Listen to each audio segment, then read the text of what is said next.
kamusta? Kamusta si Nate man? Ayos lang, medyo lately, mas nagpo-focus sa sarili, kinikilala yung sarili.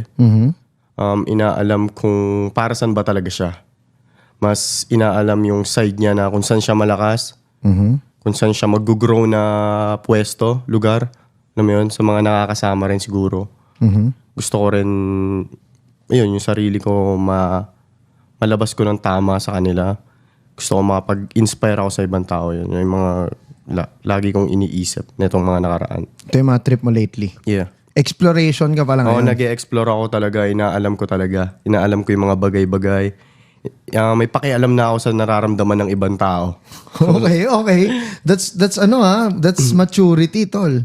Yeah. Kailangan eh. Kasi pag bata ka talagang ikaw lang eh. Kumbaga iniisip mo sarili mo lang sariling nararamdaman mo lang yung inaalam mo eh.